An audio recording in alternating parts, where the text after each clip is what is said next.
Hi, I'm Ena Rodriguez, nationally certified yoga therapist with Treetop Yoga Therapy. I am here with my model, Laura, and we are doing a yoga therapy for anxiety session today. Thank you so much for joining us. Did you know that there are 40 million people in the United States today who suffer from anxiety? If you've been to the doctor and had yours checked, you've probably heard exercise is also a great antidote for it. It maintains our nervous system. And so yoga is one of these forms of exercise. The nice thing about yoga is it also gets into the respiratory tract, lowers our heart rate, which then also unfolds tension from the muscles. We'll also offer up to you some meditation techniques that can help clear the mind, settle that fast thinking. There are many forms of anxiety. Generalized anxiety, which are the quick thoughts during the day, can sometimes keep you up at night, insomnia. And there's also anxiety attacks and panic attacks. And if you have them, you know how debilitating they can be. Can keep you from working or being with your kids and really feeling joy with them. So this particular session today is meant to really address both of those conditions. The first, that free-floating or generalized anxiety, is best when you use this particular session 3 times a week. It's 30 minutes long.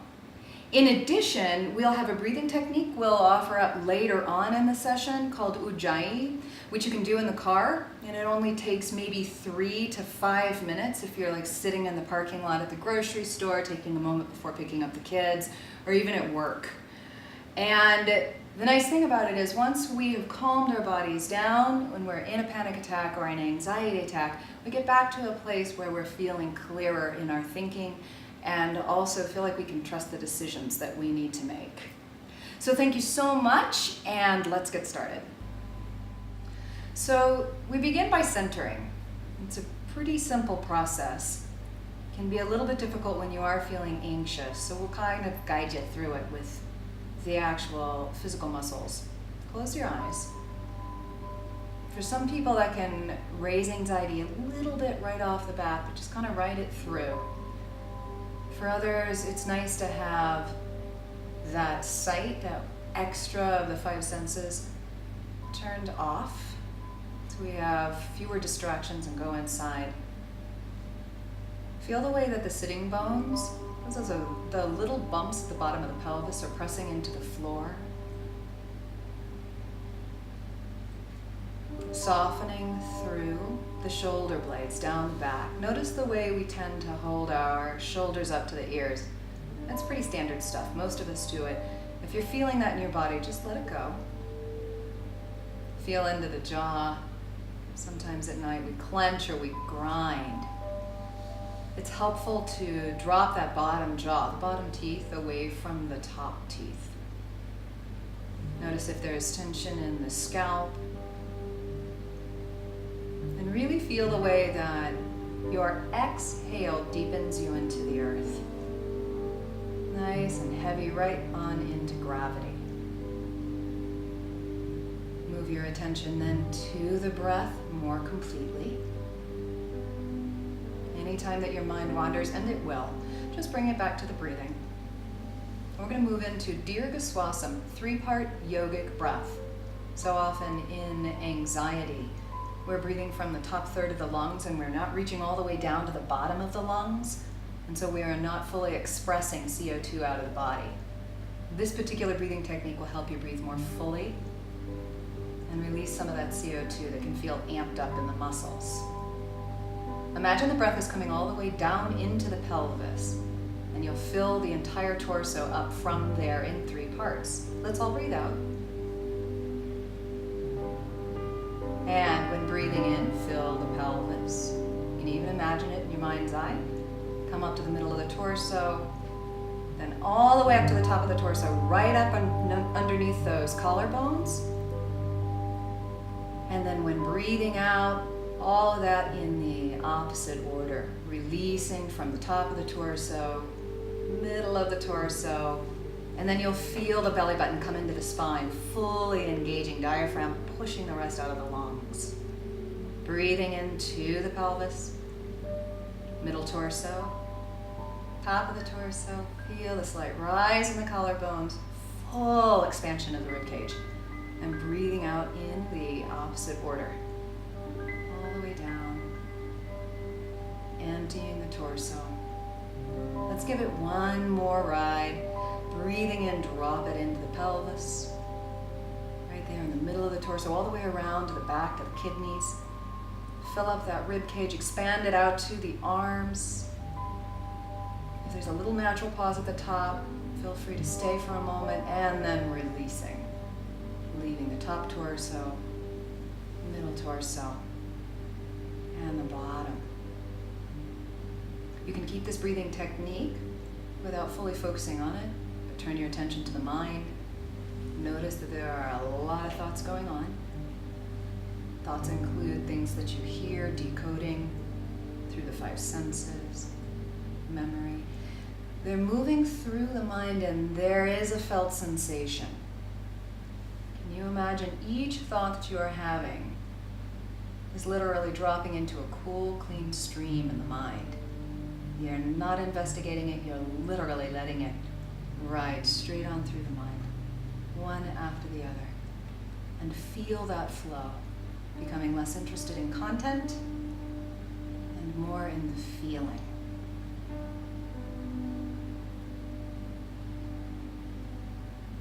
And then here, finally, the last step to centering. Set an intention, something you're working with maybe in this chapter of your life. Really interesting intentions usually have something to do with our outlook or personalities according to ancient texts. A simple one is, I am at peace. Notice how that shifts the mood, and we're ready to begin. Our next one is Yoga Mudra. So with the in-breath, taking the arms out to the sides and reaching all the way up. Follow the pacing of your own natural breath. And then we move into the forward fold, which has very introspective qualities. Awesome for quelling anxiety, any of those forward folds. You can take yourselves out with the arms up on fingertips, the wrists, the elbows lifted, and let your head come down, or you can literally just soften, or what Laura is doing, and taking her hands interlaced at lower back. Don't worry too much about how high up those arms come. It feels great to stretch. Walk a little over to the sides. Let the body show you what it wants. This approach in yoga therapy is called sahaja, which means spontaneous. And it allows for us to just follow the needs of the body, circumventing any of those quick thoughts which can accompany anxiety. And then we'll come up a couple different ways. I'll sweep my arms out. Laura will creep her hands back, both on the in-breath, coming all the way up. And then exhaling either arms out to the sides or the hands into Anjali Mudra. So our next set of poses, technically called a Vinyasa Krama, is between Purvattanasana. We'll take our arms back, which is the reverse tabletop pose. Fingertips will point towards the heels. Turn those out a little bit if you're protecting in the shoulder. You'll squeeze your elbows in toward each other as if you've got a beach ball between them. Your feet are as wide as the knees, which are as wide as the pelvis, kind of like those legs are in train tracks. And then press through the hands and the feet. Come up as high as you can. It doesn't matter how high you do come up. We're engaging the back body muscles called the extensors. Mostly those hamstrings, glutes, and lower back, which are called the quells, quadratus lumborum. As you're breathing out, bend those elbows, track them back as best you can. Engage your lower belly into your spine. Come on down to the floor. And then grab the backs of the knees, and with an in-breath, lift up through the spine. Exhale, lean back. With the next in-breath, you can come to the legs at bent like Laura, and if possible, straight. That's an option. And you can release the backs of the knees, also an option, so worry not if it isn't working for you. And let's go between the two of these. As you breathe out, the feet come right back to where you had them. Take your hands, fingertips pointed toward the heels. Feel those triceps fire up. Really taking those knees as far away from the belly button as you can. Follow your breath, breathing out, coming on down. Back into the boat pose, Parapyana Navasana. Breathing out. Notice how slowly we're moving, a nice antidote to quick thoughts and quick movements and quick breath that accompany anxiety. Coming on down. This is about number 3. See if you can go to 5. If not, stop when you need to. Take as many breaks as you need. Hands to the floor. Track those knees. Really feeling them pull away. Arch a little through the chest, but keep a slight bend rather than any hyperextension in the elbows. Last set. Breathing out, you'll land the feet. Breathing in, come on up. And our last boat pose. Coming on down. And there we go. Let's come on down, land the feet so they face each other here. We'll come into our next pose, Baddha Konasana. Our next pose is called the Cobbler Pose. And, neat little tidbit, it's called this because in ancient India, the actual cobbler himself took the shoe form between his feet, sitting much like this, and then he would nail the sole onto the bottom of the shoe. We are going to bring our feet together. You can bring your heels in as close to the groin as possible, and if you need support up underneath of your knees, we have Laura demonstrating that with some folded blankets right alongside her. Earlier in the video series, we did tell you that we were going to introduce a breathing technique that can help no matter where you are, and this is that technique. Ujjayi breath, victorious breath. On the out breath, we are going to breathe as if we are saying the word ha with the mouth closed. Let's demonstrate a couple of these. Breathing in through the nostrils. And then as you exhale, just slightly close the epiglottis. Sounds like the ocean.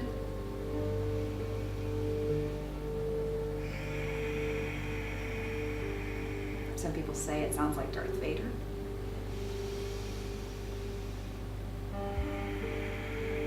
It magnetizes the mind to the sound of the breath, which helps to slow the thoughts down. Now we're going to incorporate it into the pose of Baddha Konasana. With an in-breath, lengthen up through the spine, those blades down the back. Exhale, lean forwards. Come as far forwards as you can with a straight spine at first, so we're strengthening those long muscles which run the length of it. And then finally we'll breathe out and fold into it. Remembering that introspective quality of coming entirely into the forward fold for anxiety. And you can see Laura doing this. She releases the weight of her head so it creates traction for the spine. She can even round the shoulders a little bit. Yeah, see the difference having just let go. And then stay for about 5 breaths, good rule of thumb. When she comes up, she'll bring her head in alignment with the spine. And then take that whole unit, head and spine, up at once, strengthening the lower back and the core muscles. Our next pose is Uttanasana, which means the stretching pose. Uttan means to stretch. So we begin just standing as we are, but take a look at your feet. We want to make sure they're parallel to one another. So often in our culture, we stand with our feet apart a little bit. So bring them so they're parallel. Press down as if you have 4 corners on each of your feet. Really seal them to the earth. The more you press down, the more you'll feel that lifting upwards. Then let's take our arms and out to the side. We breathe in, reach all the way up to the sky. And on the out breath, swan dive down, arms out to the sides. And then let yourself relax here, just hanging. You'll note that Laura will bend her knees a little bit to demonstrate for those who have tighter hamstrings. Allow gravity to really act as traction for the head, pulling on the neck. Once again, really targeting the neck and shoulders where we tend to hold that tension. Next is our clearing breath. It's a little bit like a dragon clearing fields. We'll breathe in and exhale with an open mouth and clear them. Let's do 3.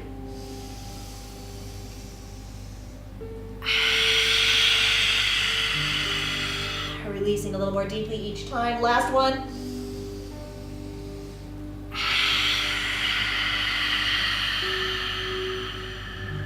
On the next in breath, press through those feet, take the arms out to the sides. We'll come all the way up. I'll bring my hands together. Laura will take hers out on the exhale to the sides, and mine are in Anjali Mudra. And we land in Mountain Pose. Our next pose is Veerabhadra 2, Warrior 2. Come to the front of the mat, same parallel feet as before, and we will step back with your right foot. When you step back, just kind of check your feet here, make sure that that front heel, if you were drawing a straight line back, would hit the back heel. And then on that back heel, pivot those toes forwards just a little bit. Breathing in, lift up with the arms. The pelvis faces the side of the mat, and then we breathe out and bend that knee. Modification would be to not bend quite so deeply. Check out your back arm. Sometimes it wants to drop a little bit from the front one. Just take a look and then bring it there. Soften the shoulder blades down the back. And now, holding this pose for 5 full breaths, we will incorporate the Ujjayi breathing that we were talking about earlier. You'll take your breath in through the nostrils. Exhale, closed mouth, make the ha sound. All 5 breaths like this, you can hear Laura doing it. This is that breath that you can use in the car, waiting for the kids at school, or in the parking lot at the grocery store, at work. A good 3 to 5 minutes of this on the exhale calms the body.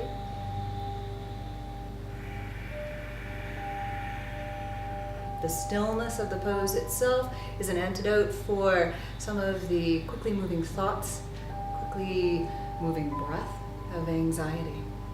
Then take that last inhale, lengthening through the spine, and on the out breath, you'll release the arms, turn towards the front of the mat, slightly bend that front knee to pull the back leg forwards. So let's do the other side, Veerabhadra 2, Warrior 2.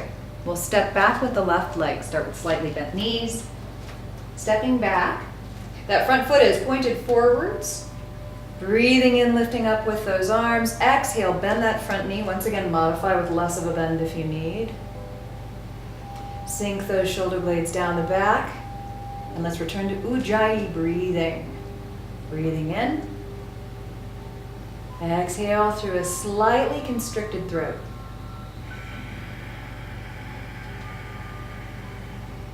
Keep on doing this. If you like, you can take the tip of your tongue right behind your upper front teeth to soften the jaw.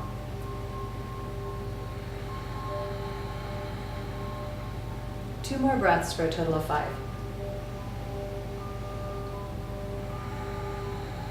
Steady with the eyes. If the eyes are moving around, the brain is firing a little more.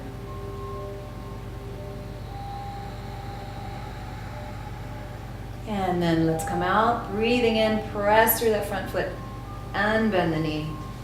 Take the leg back in place. The next pose is Vrikshasana, the tree pose. It's a balance pose. We are gonna start on the right foot. Spread those toes, spread the bones of the foot, feel your balance. Some folks haven't done balance pose in quite a while, so start by lifting the left heel first, just to see how you feel. And then when you're feeling it's all right to do it, take the sole of that left foot against the right ankle. The classic shape, and you can stay there if you like, would be to bring the sole of that left foot up to the inner right thigh. Keep that lower belly engaged. You can go into the last variation, a little bit more challenging in the half lotus by taking the left foot on top of the right thigh. Variations in the arms include out to the sides. And then you can come up if you like.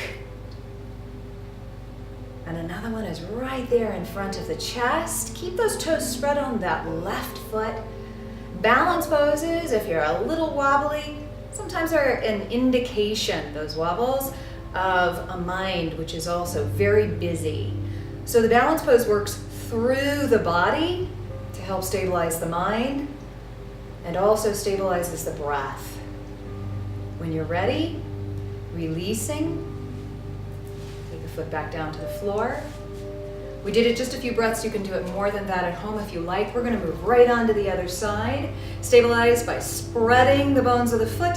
Take that right solo foot to the inside of left thigh or to a little bit higher. Right across the top of the thigh in the half lotus pose. Arm variations of choice. Lots of them to choose. Spread those right toes so that all of the muscles in the right leg are active. Your eye line would be right in front of you on the floor. This drishti acts as a third leg, kind of helps to stabilize balance. When it feels appropriate to do so, you'll release the pose. Our next pose is a quintessential one for anxiety. It's called Viparita Karani, legs up the wall pose. It can be a little tricky to get into. Bring your mat over to a wall with the short end there, right at the baseboard, or a piece of furniture like we are using. Bring your hip to the wall and pivot. So the legs come up as if this were the face of a clock and your feet are at 12. Allow the arms to lay on the ground with the palms turned upwards. Slide the blades down the back. And just settling in. Noticing Laura is doing a variation with her legs in a chair, which means you could do this in the living room using the couch even. This softens the lower back. You can do this in bed at night. We frequently in yoga therapy suggest this pose for insomnia, to do it before you go to bed or even if you wake up and you can't get back to sleep, and doing your legs up the headboard, if that works for you. Perceive the way that the fluids, the blood flow, interstitial fluids, are slowly draining down the legs into the pelvis, and that helps to regulate breathing. Stay for about 3 to 5 minutes. If you want to stay longer, just using your own intuition. And when you are ready, you can come out of this by bending the knees.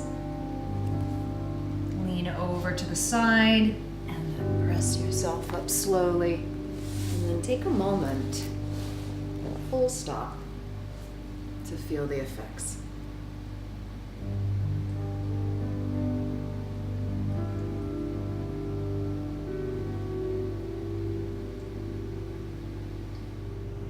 So you're probably feeling pretty relaxed by now. The last pose that you will come to in any yoga class is the corpse pose or shavasana. Pretty basic pose, lying on your back. You can add, if you like, a bolster up underneath the knees, like we have for Laura here, just to help soften that lower back into the floor more. Additionally, if you like, you can place a rolled blanket up underneath of the neck for cervical support. Collarbones are wide, the palms are turned upwards so that the upper arms are externally rotated, helping the shoulder blades to deepen more fully into the earth. Close the eyes. Sometimes when we have a lot of anxiety, that's a little difficult to do, just like in the beginning. See if it works for you. If you'd like to, you can keep them open but half-lidded. We'll move through the physical body first. Just notice if there's any residual tension. And any place you might feel that, invite it to soften. Spreading through the shoulders, through the pelvis, opening through the feet. Allow them to flop open. They've been doing a lot of work throughout this session. And then allow the breath to just move in and out of the body quite naturally. Just this little ribbon of energy. You do not have to work for. The autonomic nervous system takes care of that for you. Just following it. And then finally, turn back to the thoughts. See if you can imagine that they themselves fall into gravity. That each thought as it's made falls towards the back of the head. Stay a little bit more focused on the space in which the thoughts have been floating. Typically, you'll stay here for anywhere from 5 to 7 minutes. Take as long as you like at home. And then when you're ready and it feels appropriate, we'll have Laura remain here. But at home, please feel free to come back upright to a seated position. And then give yourselves a moment to thank the body for working so well with you, for honoring your need to take care of yourselves. In yoga we say namaste, which simply means I bow to you. So thank you so much for joining us today, and namaste.